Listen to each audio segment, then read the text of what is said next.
কুষ্টিয়ার চিলমারির চর। দুর্গম এই চরের মানুষের যাপিত জীবনের গল্প নানা রকম প্রতিকূলতায় ঘেরা।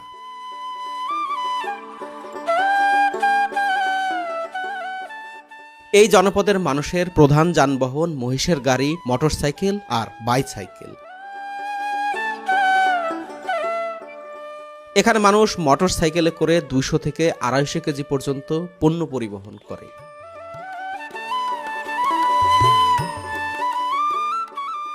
সামর্থ্যহীন মানুষ ও শিক্ষার্থীদের মাইলের পর মাইল হেঁটে আসতে হয় শহরে।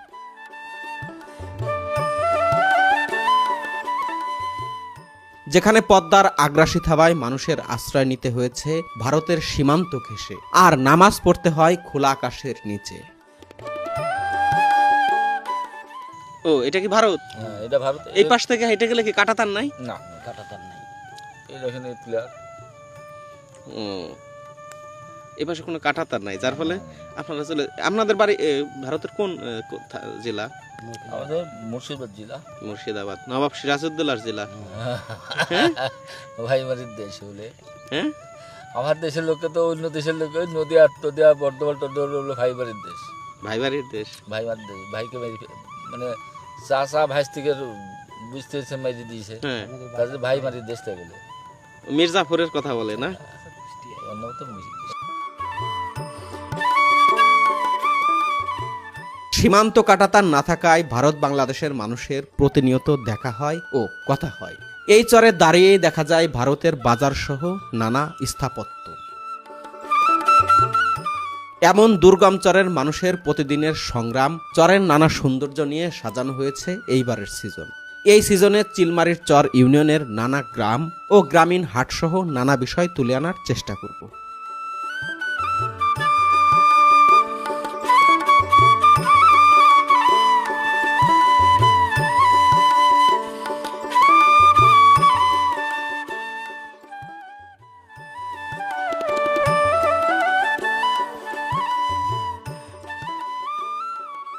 শহরে শীত না পড়লেও গ্রামগুলোতে শীত পড়তে শুরু করেছে। গ্রামের রাস্তায় কুয়াশায় একদম ঢেকে গেছে।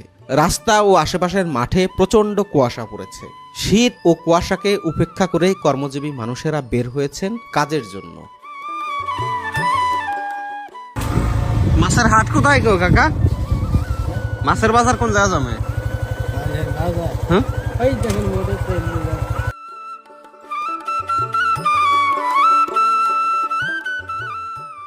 আমরা প্রথমে বৈরাগীর চরে যাচ্ছি।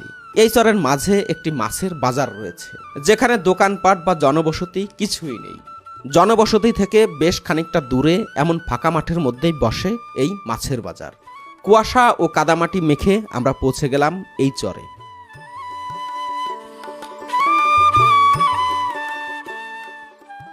পদ্মা নদী থেকে জেলেরা মাছ ধরে এই বাজারে বিক্রি করতে আসেন।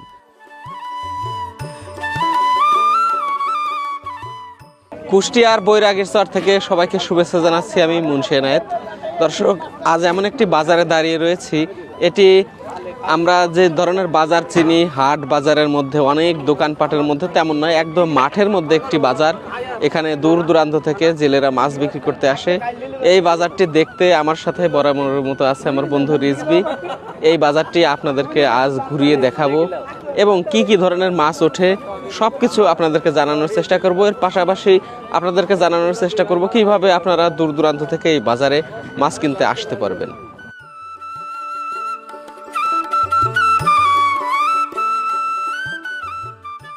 এই বাজারে বাহারি জাতের দেশি মাছ পাওয়া যায়। এই মাছটিকে আমাদের অঞ্চলে ভেদা মাছ, আবার রয়না মাছ হিসেবে চিনে। আপনাদের অঞ্চলে এই মাছকে কি নামে ডাকে কমেন্টে জানাতে পারেন।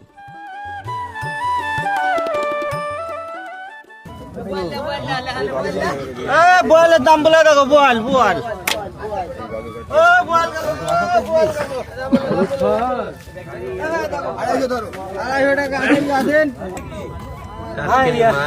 গুলশা ট্যাংরা, ঘাড়ে মাছ, ইলিশ মাছ,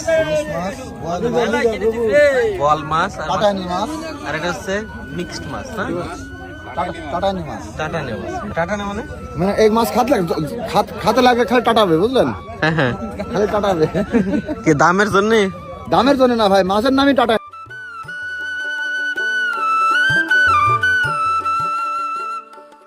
এখানে কি প্রতিদিনই বাজার বসে? প্রতিদিনই বাজার বসে। কখন থেকে? তোমার ওই ভোর 6টার থেকেই বসে। ভোর 6টা থেকে 7টার মধ্যে শেষ। ভোর 7 না বা 8টা। 8টা। এখন কত বাজে? 8টা বাজে না? 8টা পর্যন্ত কি বাজে? 8টায় শেষ হয়ে যায়। শেষ হয়ে যায়। কি কি মাছ পাওয়া যায় এখানে? এখানে তোমার হচ্ছে সব ধরনের মাছ পাওয়া যায়। আড়, হ্যাঁ বোয়াল, শোল, গজার, ট্যাংরা, হ্যাঁ, হ্যাঁ। তোমার চিংড়া, হ্যাঁ। ইলিশ, বাঁশপাতা, বোয়াল, টাটকিনি, তিন কাটা তোমার হচ্ছে ওই যে ফাতাসি যাক বলা হয়। হ্যাঁ হ্যাঁ। তারপর তোমার হচ্ছে পবা, তারপর তোমার হচ্ছে ওই কাগজি মাছ যেটা হয় বলা হয়, তারপর বাইম। বাইম সবচেয়ে বেশি পাওয়া যায় মনে হয় গাড়ি মাছ। এই ঘাইরি মাছও পাওয়া যায় এখানে। এখন আমাদের এখানে ট্যাংরা মাছটা বেশি হচ্ছে। আচ্ছা, ট্যাংরাটা কি কোন ট্যাংরা? গুলশা? হ্যাঁ, গুলশা। আচ্ছা, এখানে মানুষ যদি দূর থেকে আসতে চায় তাহলে কুষ্টিয়া থেকে কিভাবে আসবে? এটা আজ হচ্ছে যদি তারাগঞ্জ নামবে, জি তারাগঞ্জ নামবে হচ্ছে আমি হচ্ছে ওই সামচারতলা মাছের বাজার যাব নদীর ঘাটে, জি খালি চলে আসতে পারবে, আর কিছু বলা লাগবে না। আচ্ছা আর যদি দরগা হয়ে আসলে বলবে যে আমি সামচারতলা মাছের ঘাটে যাব, নদীর মাছ কিনবো, জি এভাবে বললে চলে আসবে। এখন তো কম উঠছে। জি যখন তোমার হচ্ছে ওই আজ থেকে 10 থেকে 15-20 দিন আগে তখন মেলা মাছ আসতো।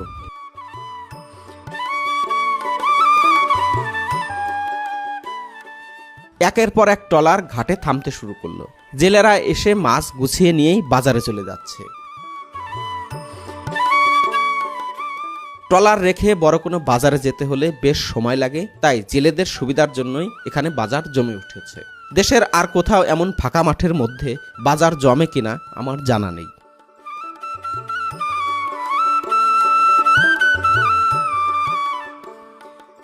কি কি মাছ পাইলেন কাকা? ওই ট্যাংরা, টাটকিনি, বোয়াল, বাঁশপাতা।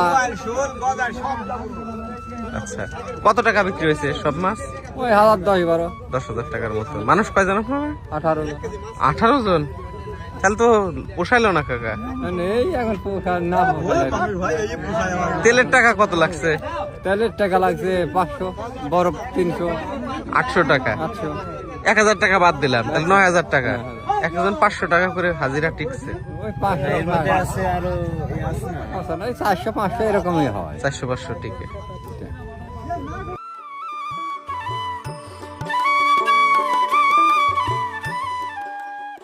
পদ্মার পানি শুকিয়ে গেছে, তাই চর জেগে উঠেছে।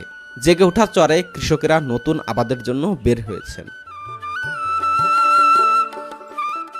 এদিকে সারিবদ্ধ হয়ে জেলে ভাইরা জমির আইল দিয়ে মাছ নিয়ে আসছেন। এই বাজারে বাহারি মাছের পাশাপাশি সবচেয়ে বেশি খেয়াল করলাম ঘাইরে মাছ। সকাল হওয়ার সাথে সাথেই মাছের বাজার শেষ হয়ে যায়। এখান থেকে মাছ কিনে ব্যবসায়ীরা শহরে নিয়ে বিক্রি করতে যান। এখনো সকালের সূর্য কুয়াশা ভেদ করে আলো ছড়াতে পারে।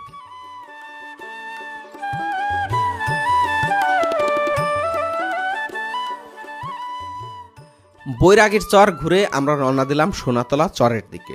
এই চরে যেতে হলে প্রথমে যেতে হবে ভাগজোত বাজারের দিকে।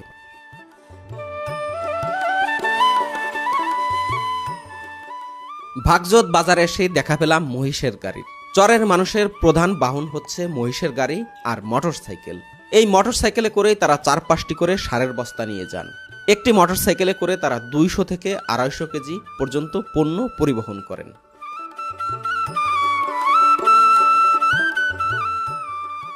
চর থেকে শিক্ষার্থীরা দুর্গম পথ পার হয়ে শহরে এসে লেখাপড়া করেন। তাদের লেখাপড়া করার জন্য এমন অদম্য ইচ্ছা না থাকলে সত্যিই এমন কঠিন পথ অতিক্রম করে লেখাপড়া করা অসম্ভব।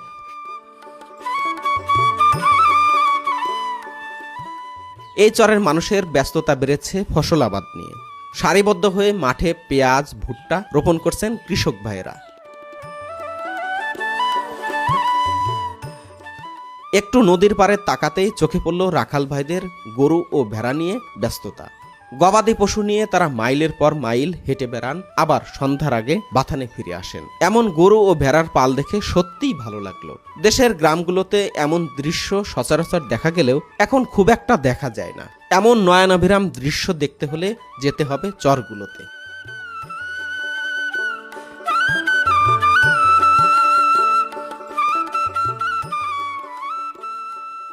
একটু আগাতেই চোখে পড়ল ভাগজোত বাঁশের ব্রিজ। এই ব্রিজটি চরের মানুষের পদচারণায় সারাদিন মুখরিত থাকে। বর্ষার সময় এখান থেকে খেয়া দিয়ে পার হয় মানুষ। পানি কমে আসার কারণে এখানে এখন বাঁশের ব্রিজ দেওয়া হয়েছে।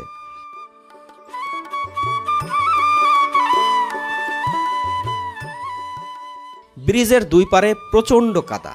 এমন কাদাকে উপেক্ষা করেই মানুষের চলাফেরা করতে হচ্ছে। তবে কাদার মধ্যেই মাঝে মধ্যে মহিষের গাড়ি আটকে যায়।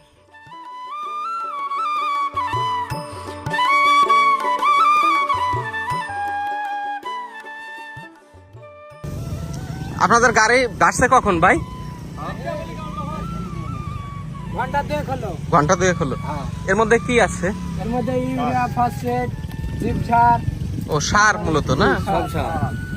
ও গাড়ি গেলে উঠাবেন কিভাবে? এই উঠাবো, এই মহিষ জল বাইন্দে আবার জুড়বো। এই সারকে নামায় নেবেন? না না, এইভাবে থাকবে। এভাবে এই মোষে না পারলে আবার 7 লাখ টাকার মোষ আছে দুইটা। কি হয়েছে? 7 লাখ টাকার মোষ আছে। মানে অন্য মহিষ আনবেন এই তো? ওই দুটা না পারলে পরে আমার দুইটা দিব। ইনশাআল্লাহর মুরব্বী একটা 3 লাখ দাম বলি ভাই, তাও দেয় না। একটা মহিষের দাম 3 লাখ? হ্যাঁ, তাও দেয় না? বলি দেয় না। কি হয়েছে কাকা, কত হলে বিক্রি করবেন? বিক্রি করবেন না? যা বিক্রি করবে না তার তো কোনো দাম দিতে পারবেন না। যাক, অনেক কষ্ট আপনাদের এই মহিষ গাড়ি নিয়ে না? জি জি, বুঝলেন? এখানে কি ব্রিজের কোনো ব্যবস্থা হয় নাই? ব্রিজের কো ভাই ব্যবস্থা, কোনো ব্যবস্থা নাই। এই এই এই মহিষের গাড়ি যাবে কোন জায়গায় ভাই? যাবে কান্দিরপাড়ায়। চরের নাম কি? স্যার মোহাম্মদপুর। মোহাম্মদপুরে না? ইনসাফনগর। ইনসাফনগর। কিন্তু এইখানে যে অবস্থা, যারা এই রাস্তার ব্যবস্থা করে তাদের কিন্তু কোনো ইনসাফ নাই। না,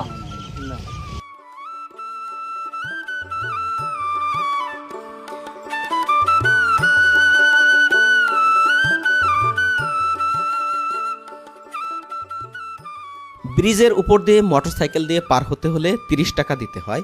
তাই বাধ্য হয়ে 2-300 মণ সার নিয়েই পার হতে হয় মহিষের গাড়ির। মহিষেরা সাঁতরিয়ে এপার থেকে ওপারে গাড়িসহ নানা পণ্য পার করে।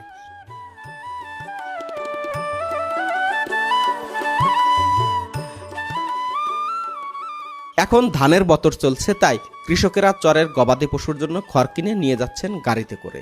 চরের আউশ আমন ধান উঠতে আরও সময় লাগবে, তাই এই কয়দিন বেশ ঝামেলায় পড়েছেন চরের মানুষেরা।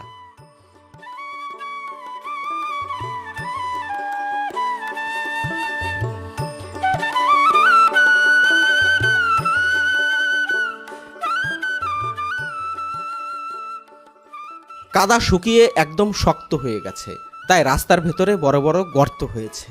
ট্রাক্টর দিয়ে এই ভাই চাষ করে দিচ্ছেন, এতে রাস্তার মাটি নরম ও সমতল হবে।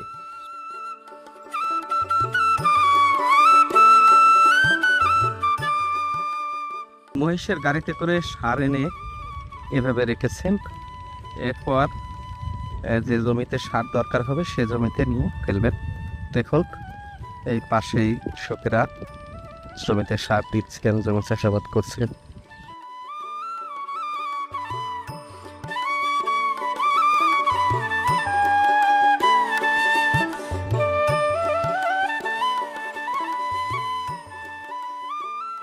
এই ধান ওঠে নাই? খড় কি কিনে আনলেন? কত করে নিল? এই 500 টাকা, 450 টাকা। আচ্ছা, কি 110? 20। ও, এক একটা আটি 5 টাকা করে পড়ছে। আচ্ছা ঠিক আছে।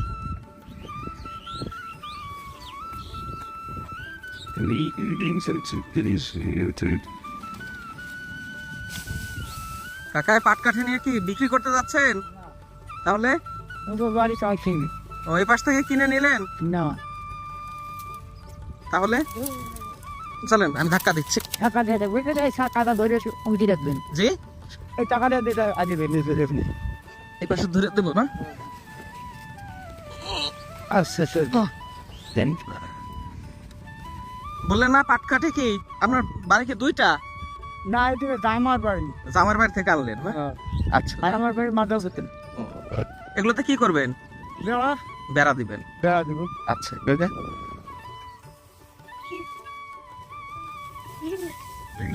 মানুষের দুর্ভোগ কতটা অসহায়।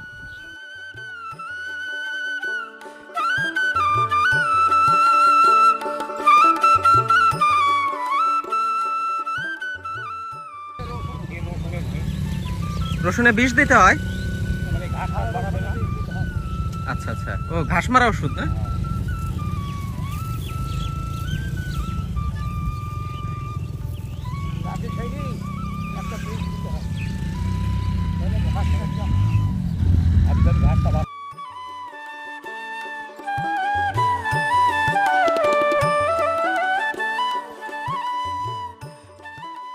সুতা বেঁধে নেন না কাকা? সুতা বেঁধে নেন না? টানতেছেন সুতা বাঁধেন না এক পাশতে এক পাশতে? সোজা হয়? ও, এখন বয়স হয়ে গেছে তো, মাপ হয়ে গেছে একদম না?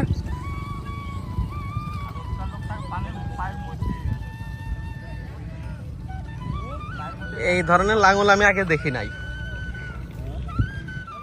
আমাদের অঞ্চলে চিকমনে এক ধরনের লাঙল, বুঝছেন, একটা দিয়ে এক খেলি। এখন এই 2 খেলি করতেছেন, এই তো 3 খেলিও আছে।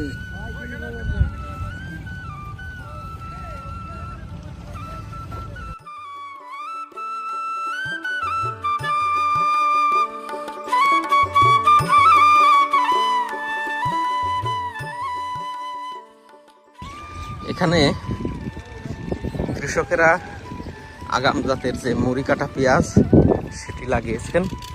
ফরিদপুর পাবনা অঞ্চলে এখনো পেঁয়াজ লাগানো হয়নি, কিন্তু এই অঞ্চলে পেঁয়াজ আগাম লাগানো হয়ে গেছে। আসসালামু আলাইকুম, ভালো আছেন? পেঁয়াজ কেমন হচ্ছে ভাই? আল্লাহ খুব ভালো দিয়েছে পেঁয়াজ, দেখছেন না কত সুন্দর পেঁয়াজ হ্যাঁ, হয়েছে। নামবো?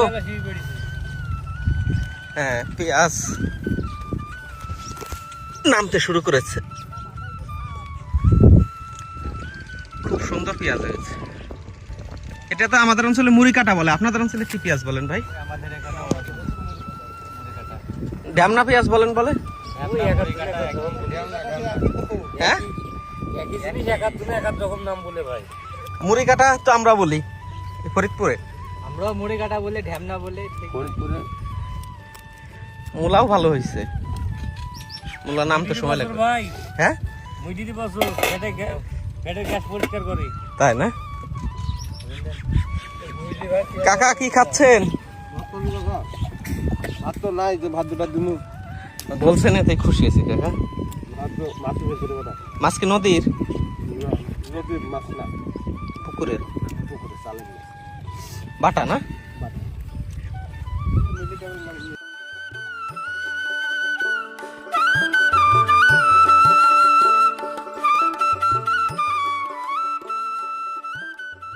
এই সোন কি বিক্রি করতে নিচ্ছেন?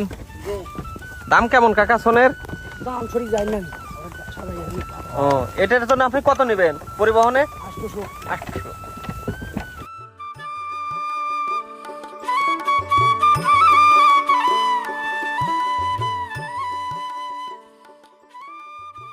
তুমি কই যাবা স্কুলে বাবা?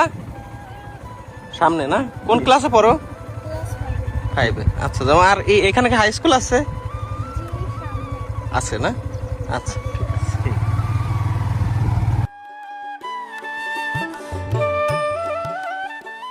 চরের মধ্য দিয়ে যেতে হলে কখনো মেঠো পথ, আবার কখনো বাঁশের সাঁকো, আবার কখনো খেয়া পার হয়ে যেতে হয়। তাই বাধ্য হয়েই মোটরসাইকেল হয়ে উঠেছে এই চরের প্রধান বাহন।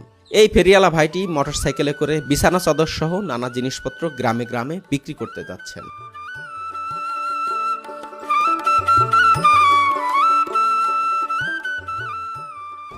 কাকা আসসালামু আলাইকুম, কি বিক্রি করতে নিচ্ছেন? মাছ, কি মাছ দেখান যাবে একটু? কি নদীর কাকা সব? নদীর মাছ, সুন্দর। আর উপরে এই যেগুলো উপরে রয়না মাছ, সরপুটি না?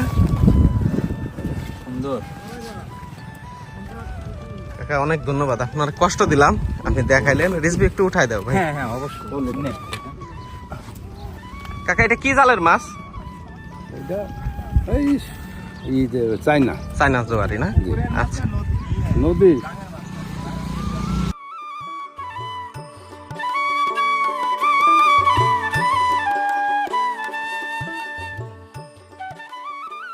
আমরা সামনে আগাতেই দেখলাম কয়েকজন জেলে ভাই জাল দিয়ে মাছ ধরছেন। তারা কি মাছ ধরছেন এটি দেখার জন্য আমরা নেমে পড়লাম। অনেক সময় জাল টানার পরে জালটি ছোট হয়ে আসলো। এই জাল দিয়ে মাছ ধরলে একদম ছোট পোনাও আটকে পড়ে, তাই এমন জাল দিয়ে মাছ ধরা উচিত নয়।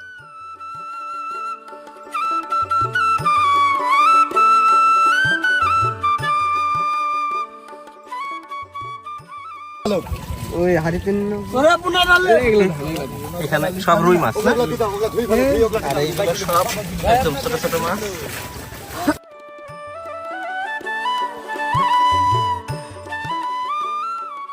মাছ ধরা দেখে মেঠোপথ দিয়ে আমরা আবারও রওনা দিলাম চরের দিকে। এমন মেঠোপথ আর রাস্তার দুই পাশে সবুজের দৃশ্য দেখলে সত্যিই অনেক ভালো লাগে। এমন দৃশ্য খুব একটা চোখেই পড়ে না।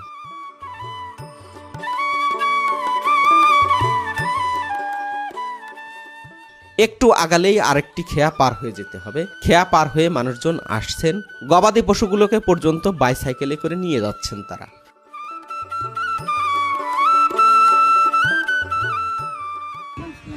ছাগলকে বিক্রি করতে নিয়ে যাচ্ছেন নাকি?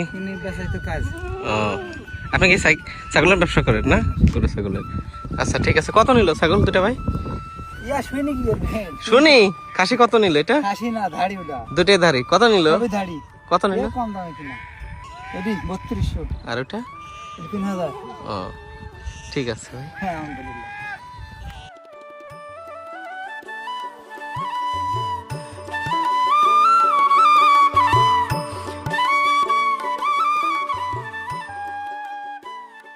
সোনাতলা চর আসতে হলে একটি বাঁশের সাঁকো ও একটি খেয়া পারে দিতে হয়। এই খেয়া পার হলে সোনাতলা চর। ওপারে আমাদের জন্য অপেক্ষা করছেন বন্ধু শাহজাহান। দুই পারে দুইটি বাঁশের মাচায় চড়ে মোটরসাইকেল নিয়ে পার হতে হয়। আমার বন্ধু রেসবি মোটরসাইকেল নিয়ে পার হতে গিয়ে পড়ে গেল।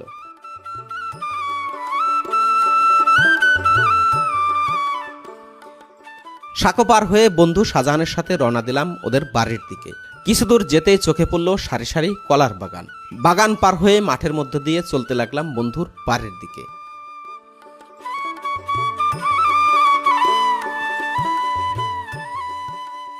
এমন জমির আইলের উপর দিয়ে মোটরসাইকেল চালিয়ে যাওয়া সত্যিই বেশ কঠিন। বাগান, মাঠ আর গ্রামের রাস্তা পার হয়ে চলে আসলাম বন্ধু শাহজাহানদের বাড়িতে।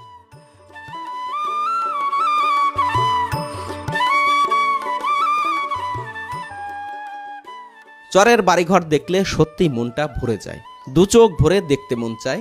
90-এর দশকে আমাদের বাড়িঘরগুলো এমন সুন্দর ছিল। এই চরের অর্থনীতি দাঁড়িয়ে আছে মাছ ধরা আর কৃষির উপর। পানি শুকিয়ে যাওয়ায় এখন আর মাছ নেই, তাই সবার ব্যস্ততা এখন কৃষিকাজ নিয়ে। যতদূর চোখ যায় কলা বাগান আর কলা বাগান। আর যেসব জমি সবুজ দেখা যাচ্ছে সেগুলোতে রোপণ করা হয়েছে মাসকলাই।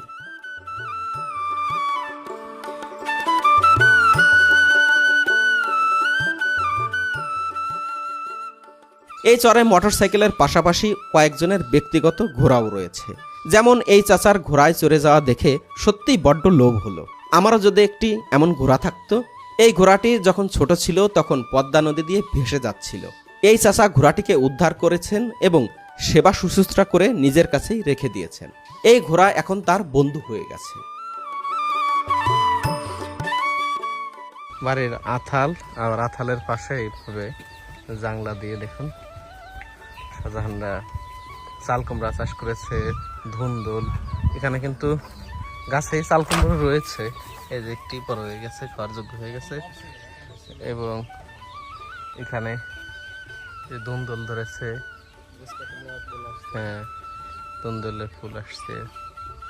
এই তরি তরকারিতে তো হয়ে যায় না? আমাদের তরি তরকারি তেমন কেনা লাগে না, এগুলো নিয়ে হয়ে যায়। তাহলে কি সুন্দর পোশাক হয়েছে।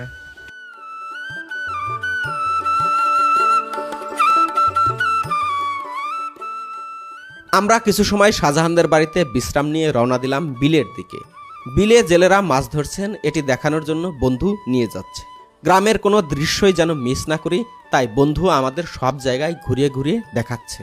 কিছু সময় মাঠের মধ্যে দিয়ে মোটরসাইকেল নিয়ে চলার পরে আমরা পৌঁছে গেলাম একটি ব্রিজের কাছে। ব্রিজ পার হয়ে যেতে হবে যেখানে মাছ ধরে সেই জায়গায়। কি মুড়ি কাটা পেঁয়াজ? লাগাছে 20 কিলো আসে। অনেক বড় বড় পেঁয়াজ। এ লাগাছে দরগালাই জলগালো লাগাবে অনেকের তো পেঁয়াজ দেখলাম হয়ে গেছে খেতে। হবি তো মেলা হয়ে গেছে আবার আমার এইদিকে তো একজন লাগিয়েছে পেঁয়াজ। আবার পেঁয়াজ হয়ে গেছে ফরিদপুরে। কাদামাটির মধ্যেই মাঠ থেকে গরুর জন্য ঘাস কেটে নিয়ে যাচ্ছে এই ছেলে দুইটি। এখানে জীবন মানেই প্রতিনিয়ত প্রকৃতির সাথে লড়াই করে বেঁচে থাকা। বন্ধু শাহজাহান পানির মধ্যেই মোটরসাইকেল নিয়ে পার হয়ে গেল। মনে পড়ে গেল আরটিআর মোটরসাইকেল নিয়ে সেই কথাটি, লাল গাড়ির টান বেশি। যদিও বন্ধুর গাড়ির রং ছিল নীল, তবু এটি আরটিআর গাড়ি। আমরা কাদার মধ্যেই পার হয়ে এপারে এসে আবারও বন্ধুর মোটরসাইকেলে চড়ে বসলাম। শহরের আশেপাশের গ্রামগুলোতে জমির মধ্যে যেমন উঁচু উঁচু আইল থাকে, চরের জমিতে সেভাবে উঁচু উঁচু কোনো আইল থাকে না।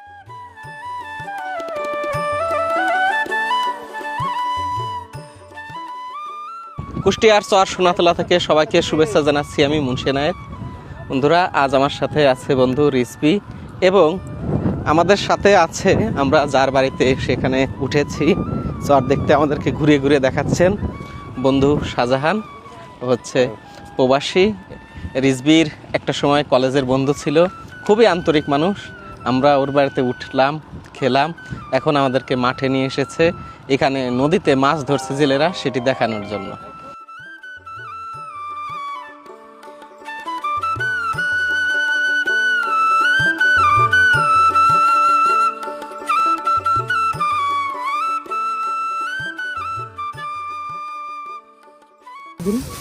আসলে না জানা বড় মাছ থাকে না, অনেক বড়, 4-5 কেজি।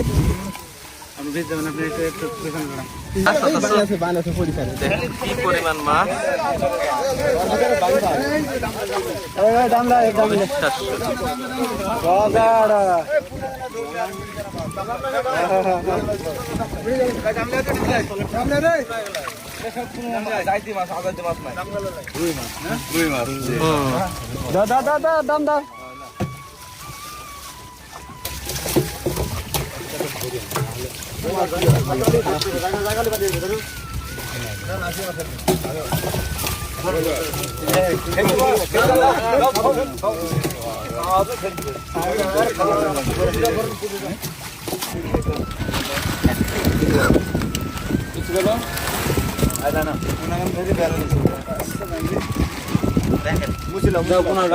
পাম কত বড় একটা!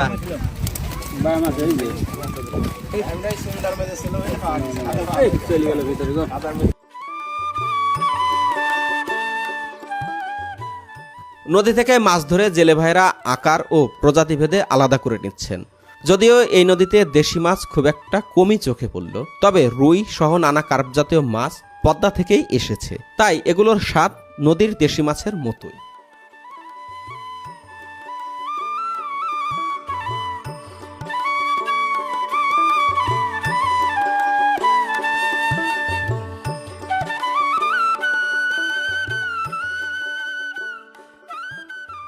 আমরা এখান থেকে 3 কেজির মতো মাছ নিলাম, বন্ধু শাহজাহান কিনলো আমাদেরকে খাওয়ানোর জন্য, যে রিজভী নিয়ে যাচ্ছে।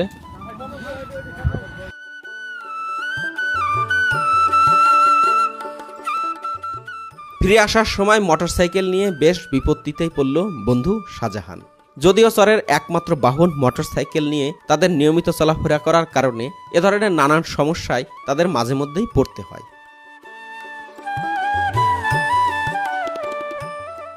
মাছ বাড়িতে রেখে আমরা দুপুরের খাবার খেয়ে রওনা দিলাম বন্ধুদের কলাবাগান ও ফসলের মাঠ দেখতে। এগুলাকে কেউ বলে জিন কলা, এক একজন এক এক নাম বলে। হ্যাঁ, আমরা এইভাবে কিছুই বলা হয় না, কলা বলে আমরা বেশিরভাগ মানে জিন কলা বলে আমাদের এদিকে মানুষ। এই যে একটা পাকছে, আর একটা আছে শিমন, এটাও যেটা পাকছে সেটাই পাখিতে খেয়ে নিছে, এই যে সব খেয়ে নিছে। এটা খাইলে খাইতে পারিস, নরম হয়েছে।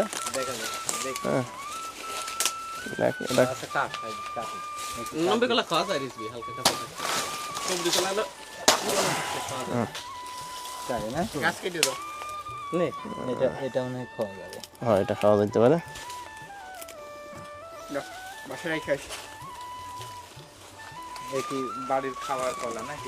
হ্যাঁ, এগুলা খাওয়ার জন্য, এগুলো কোনো সার বিষ কিছু নাই, এগুলা এগুলানে কোনো বাড়িতে থাকে 2-4 দিন। এই দিন নাও সাজানকে খাও। তুমি খাও আমি তো আমার এখানে যে ভুট্টা আছে এখানে অল্প আছে 10 কাঠা আছে ভুট্টা। এবার ভুট্টা না আরও আছে, অন্য জায়গায় আছে, এক জায়গায় 2 বিঘা আছে, এক জায়গায় 1 বিঘা আছে। মোটামুটি টোটালে 30 বিঘা মতো আছে। কিছু নদীর ওই পারে আছে, এই যে কলা বাগান আমার। হ্যাঁ, লোকজনে দেখাশোনা করে বাবা। এই যে গাছটা হচ্ছে ভাইরা যে ধরছে, হ্যাঁ এই গাছটা আর হবে না, কিছু হবে না, এটা কেটে ফেলতে হবে, বাদ দিন। নাহলে এটার থেকে আবার আর একটাতে ভাইরাস ছড়াই যাবে। তাই না? এটা কেটে দিতে হবে এগুলা। এটা আমরা বলি হচ্ছে আড়ল। আড়ল, এটার ডালের খিচুড়ি খাইতে অনেক ভালো লাগে। এটা এখন আর কি ফুল ফল আসবে কিছুদিন পরে, এখনো ফুল আসা শুরু করে না, হয়তো বা 10-15 দিন পরে ফুল আসা শুরু হয়ে যাবে। রাস্তার পাশ দিয়ে দেখা যেত, মেইন রোডের পাশ। হ্যাঁ, আগে সরকারি ব্যবস্থা সরকারিভাবে হয়তো জানি না, দেখতাম মেন রোডের পাশ দিয়ে এগুলো করতো, কিন্তু এখন আর নাই।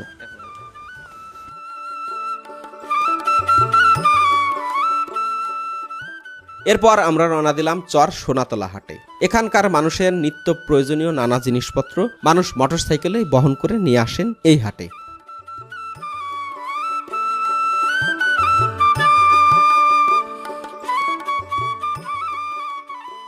এটি হচ্ছে সোনাতলা চরের যে হাট হয়, সেই হাট প্রতি শুক্রবারে ও সোমবারে এখানে হাট বসে। দেখুন,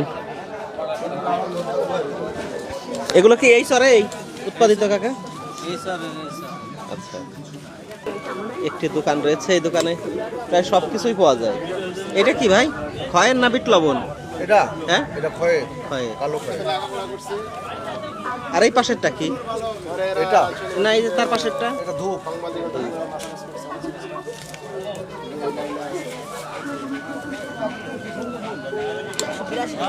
ভাই মাছ কি এই চরেরই? ভেড়া মারা? এই চরে এত মাছ থাকতে ভেড়া ফেরা থেকে আনা লাগে? এখানে চরে উৎপাদিত বিভিন্ন শাকসবজি বিক্রি হচ্ছে।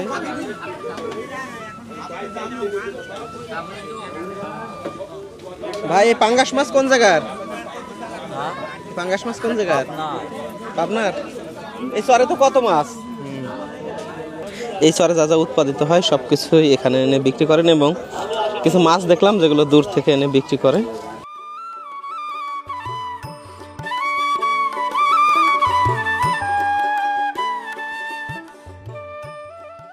হাট দেখা শেষ করে আমরা রাতে বাড়িতে ফিরলাম। আমরা এখন রাত্রিবেলা মাছ ধরতে যাচ্ছি কোচ নিয়ে। চলো, বন্ধু শাহজাহানকে ধন্যবাদ এত সুন্দর আয়োজনের জন্য। তাই দেখে এখন মাছ পাবো কিনা। রিজভি নাকি মাছ রাশি না? রাতে লাইট জ্বালিয়ে কোচ দিয়ে মাছ ধরার মধ্যে রয়েছে এক অন্যরকম আনন্দ। এমন আনন্দ উদযাপন করার সুযোগ থাকলে কে মিস করতে চায়। একটি নৌকায় চড়ে আমরা উপারে গিয়ে শুরু করলাম মাছ ধরা।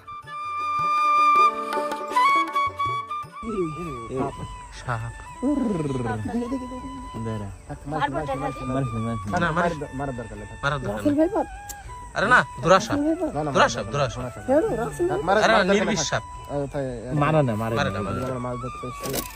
মারার দরকার নাই, মারার দরকার নাই। থাক থাক। এ ব্রো, হ্যালো,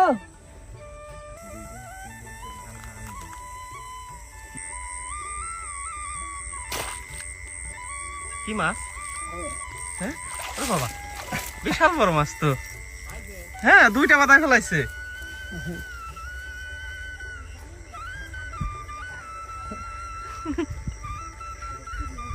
বন্ধু না, হ্যাঁ মাছ খালি মুখে মারান না। মাছ মারতে হলে হ্যাঁ, ওরকম প্লেয়ার এখনো হয়নি মাছ মারা।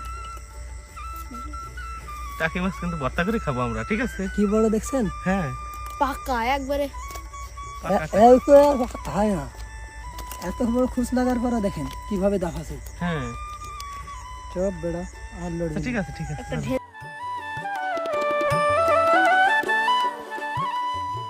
মাছ ধরে আমরা বাড়িতে ফিরলাম এবং এই টাকি মাছগুলো দিয়ে পরের দিন ভর্তা করে খাবো।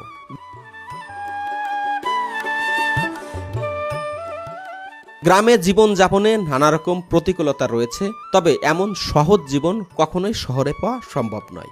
দেখা হচ্ছে আগামী পর্বে বাংলা বাজার চরে। সে পর্যন্ত সবাই ভালো থাকবেন, সুস্থ থাকবেন। হাতে সময় থাকলে দেখতে পারেন আমার চ্যানেলে আপলোড করা চরের অন্যান্য ভিডিওগুলো।